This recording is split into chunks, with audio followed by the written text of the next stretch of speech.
Creo que de manera muy breve hablemos de un tema muy importante en la escritura, que poco se trata en las iglesias el día de hoy, pero que es no solamente necesario, sino que es un mandato instituido por Cristo.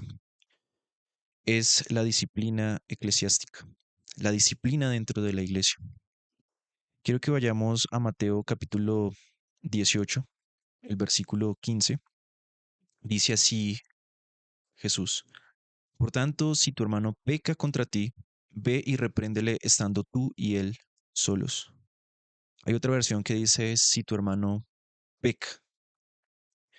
¿Qué debemos hacer cuando alguien ha pecado, evidentemente?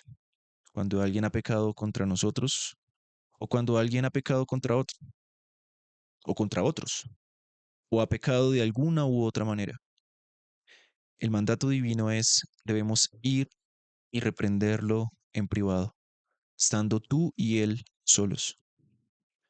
Hay una mala costumbre en las personas y lo he podido ver y experimentar, que cuando alguien peca, cuando ven el pecado en algún hermano en la iglesia, no lo dicen, nunca lo amonestan en privado, prefieren guardarse eso en su corazón o si lo hablan con otros y no con el implicado, lo cual eso deriva en murmuración hasta en chisme. Pero nada de esto tiene un propósito santo si no se trata el pecado con quien ha pecado. Si alguien ha pecado, lo que debemos hacer primeramente es amonestarlo a él en privado. Es con quien debemos hablar primero. Ahora, se escucha un adagio dentro de las iglesias que ya se volvió muy popular y es una frase que parece muy espiritual, pero en realidad es una desobediencia a este mandamiento. Dicen, allá él con Dios. Cuando ven a alguien pecar, siempre es que se entienda él con Dios, allá él con Dios, pero no estás obedeciendo el mandamiento. No se está obedeciendo el mandamiento de Cristo, porque Cristo dice, si tu hermano peca contra ti, si ves a tu hermano pecando, no lo dejes solo, no permitas que su corazón pueda endurecerse. Tú debes amonestarle, tú debes llamarlo en privado, estando tú y él solos, y reprenderlo, exhortarlo, reconvenirlo, mostrarle por el texto bíblico, por la verdad revelada, que evidentemente ha pecado para que él pueda arrepentirse. Ahora, no es ser una reprensión o una amonestación de acuerdo a mi parecer. No, esto no es subjetivo. No es que a alguien le parece que ha pecado. No, tiene que ser un pecado evidente. Si alguien ha pecado evidentemente a la luz de la palabra de Dios, lo que debemos hacer, lo que nos manda nuestro Señor Jesucristo, es a tratar el pecado con el implicado, con quien ha pecado. Ve y repréndele estando tú y él solos. ¿Y cuál es la finalidad de la disciplina? ¿Por qué tenemos que hacer esto? Porque Cristo instituye este mandamiento. Dice así, en el mismo versículo, si te oyere, has ganado a tu hermano. La finalidad es ganar al hermano, no es dejarlo solo, es ganarlo, es atraerlo nuevamente a, al camino correcto, a que él se arrepienta, a que deje su mal caminar, a que vuelva en sí, a que reconozca que ha pecado, a que pida perdón, porque el pecado inicialmente es un pecado para con Dios, pero se refleja en el pecado hacia los hombres. Es decir, el hombre peca y a Dios no le afecta en su naturaleza, en su esencia, no le afecta en sus atributos. Dios seguirá siendo santo, Dios seguirá siendo glorioso, Dios seguirá siendo perfecto. El pecado no afecta a los atributos de Dios, el pecado afecta a los hombres, pero el pecado es un pecado que es primeramente contra Dios y seguidamente contra el hombre o contra los hombres. Así que debemos buscar ganar al hermano que ha pecado. Esa es la finalidad, esa es la importancia de la disciplina, esa es la importancia de tratar el pecado con quien ha pecado, no dejarlo solo, no decir esa frase aparentemente espiritual, allá él con Dios, sino ir yo mismo a reprenderlo en privado.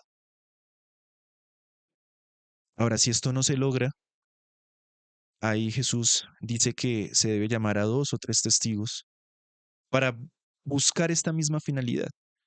Si no me oyó a mí, si no fue convencido por mis palabras, con 2 o 3 testigos lo amonestamos para que él pueda arrepentirse, para que él pueda reconocer que ha pecado.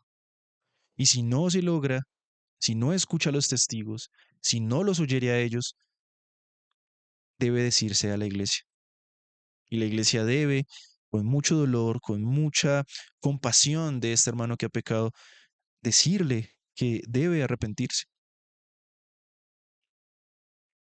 Si no se logra esto, si alguien no se arrepiente de su pecado, ¿qué demuestra eso? Primeramente, que la obra del Espíritu no está en él, porque el Espíritu Santo es quien convence de pecado. Y si alguien no es compungido por el pecado, está demostrando por sus obras, por sus frutos, que la obra del Espíritu no está en él. Y si alguien no se arrepiente, si alguien es impenitente, lo que la iglesia tiene que hacer es una declaración, tenerlo por gentil publicano, tenerlo por un no creyente. Pero la finalidad es ganar al hermano. Pero si alguien no se arrepiente de un pecado evidente, ¿qué más podemos decir de esa persona? Sino es un no creyente. No se comporta como un creyente. Los creyentes verdaderos cuando pecan, les duele el pecado, se afligen por su pecado y no quieren seguir pecando. Es como dice el apóstol Juan en Primera de Juan. El que es nacido de Dios no practica el pecado. Y esto quiere decir es que no convive con el pecado.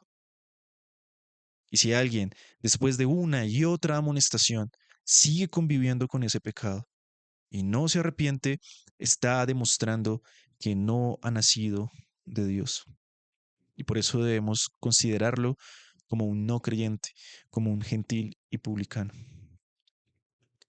Ahora, hay otro pasaje que está en Hebreos capítulo 3, desde el versículo 12.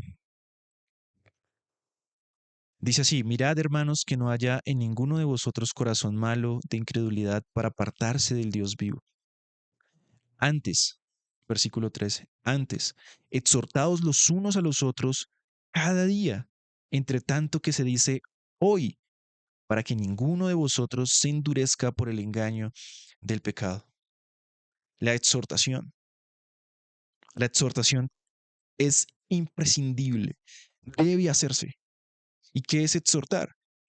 Exhortar es convencer a otro para que haga o deje de hacer. En este caso, se está convenciendo a un hermano que ha pecado por la escritura, se le está persuadiendo por la escritura de que ha pecado, de que no le queda otra opción más que arrepentirse. Y esto debe hacerse de manera continua. Cada día, dice el texto. Hoy. O sea, no dejarlo para mañana, para una semana, para el mes, para el año. Si alguien ha pecado, evidentemente, no de acuerdo a mi propio parecer, sino de acuerdo a la verdad bíblica, y es comprobado que ha pecado, yo debo de manera diligente hoy exhortarlo.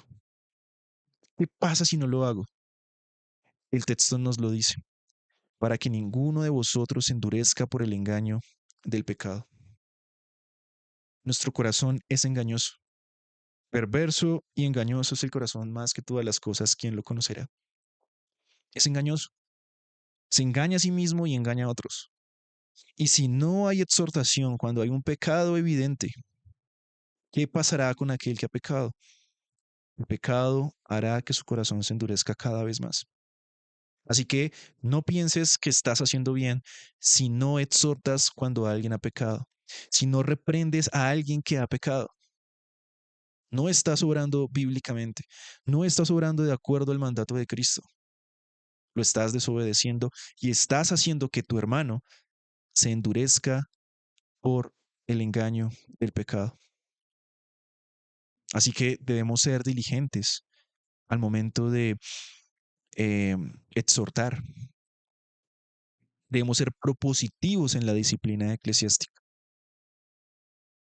Ahora, la disciplina, dice también el autor de Hebreos más adelante, en Hebreos capítulo 12, dice en el versículo 11, capítulo 12, versículo 11, dice, es verdad que ninguna disciplina del presente parece ser causa de gozo, sino de tristeza. La disciplina en principio es desagradable. A nadie le gusta que lo exhorten. A nadie le gusta que le digan que ha pecado. A nadie. Por eso es que el texto dice, ninguna disciplina del presente parece ser causa de gozo, sino de tristeza. Es decir, tratar estos temas, tratar esos asuntos con alguien, decirle tú a alguien en privado, es pecado, no es agradable, no causa gozo, causa en realidad tristeza. Pero independientemente de eso, es algo que necesitamos hacer. Es sumamente necesario que lo hagamos. Y dice el texto que ninguna disciplina del presente parece ser causa de gozo, sino de tristeza, pero después da fruto apacible de justicia a los que en ella han sido ejercitados. Así que si practicamos la disciplina eclesiástica, ¿qué producirá en nosotros? Fruto apacible de justicia. Y eso es lo que busca la disciplina, que seamos cada vez más justos, que cada vez manifestemos más el fruto del Espíritu. Y tenemos que ser ejercitados en la disciplina. Requiere un esfuerzo, requiere ser positivos, requiere diligencia, requiere esfuerzo, porque no es fácil la confrontación, no es fácil la amonestación, no es fácil tratar el pecado de otro, no es fácil, pero es necesario. Y debemos ejercitarnos en la disciplina para que en la iglesia haya fruto apacible de justicia, para que el fruto del Espíritu sea cada vez más visible en la iglesia, para que en la iglesia sea demostrada y experimentada cada vez más la santidad. Esa es la vocación a la que fuimos llamados, a ser santos como Él es santo. Y uno de los medios de gracia para la santificación de la iglesia es la disciplina. Así que debemos practicarla, debemos ejercerla, debemos ejercitarnos en la disciplina y no ser descuidados con esto, porque cuando somos descuidados se endurece el corazón por causa del engaño del pecado y no producirá en nosotros verdaderamente fruto de justicia. No habrá santificación en la iglesia. Seremos permisivos al pecado y no estaríamos cumpliendo con la vocación a la que fuimos llamados de ser santos. Ahora, hay un texto que está en Primera de Timoteo, capítulo 5, y se relaciona primeramente con los ancianos, es decir, con los obispos, con los pastores, con los presbíteros. Dice, contra un anciano no admitas acusación, sino con dos o tres testigos.